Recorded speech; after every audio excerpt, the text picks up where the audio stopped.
ଏବେ ବର୍ତ୍ତମାନ ସୂଚନା ମିଳୁଛି ଭୁବନେଶ୍ୱର 29 ଘୂର୍ଣ୍ଣିବଳୟ ଅକ୍ଟୋବର 1 ଲଘୁଚାପ 29 ତାରିଖ ବେଳକୁ ଉତ୍ତର ଆଣ୍ଡାମାନ ସାଗର ଏବଂ ପାର୍ଶ୍ୱବର୍ତ୍ତୀ ଅଞ୍ଚଳରେ ଏକ ଘୂର୍ଣ୍ଣିବଳୟ ସୃଷ୍ଟିର ସମ୍ଭାବନା ରହିଛି। ତେବେ କେଉଁ ଜିଲ୍ଲାକୁ କେତେ ମାତ୍ରା ବିପଦ ରହିଛି ସେ ନେଇ ସମ୍ପୂର୍ଣ୍ଣ ଅପଡେଟ୍ ଜାଣିବେ। କିନ୍ତୁ ତା ପୂର୍ବରୁ ଆପଣ ମାନେ ଯଦି ଆମ ଚ୍ୟାନେଲରେ ନୂଆ ତାହେଲେ ଭିଡିଓଟି ଗୋଟେ ଲାଇକ୍ ଆଉ ସବସ୍କ୍ରାଇବ କରନ୍ତୁ।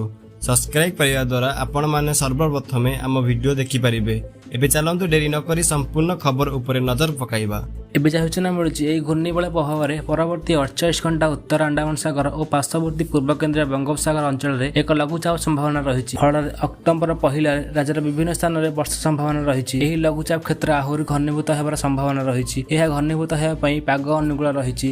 ଏହା ଘନୀଭୂତ ହୋଇ ପଶ୍ଚିମ ଓ ଉତ୍ତର ପଶ୍ଚିମ ଦିଗରେ ଗତି କରିବ। ଏହାର ପ୍ରଭାବରେ ସାରା ରାଜ୍ୟରେ ବର୍ଷା ଦେଖିବାକୁ ମିଳିବ ବୋଲି କହିଛନ୍ତି ପାଣିପାଗ ବିଜ୍ଞାନ ଉମାଶଙ୍କର ଦାସ।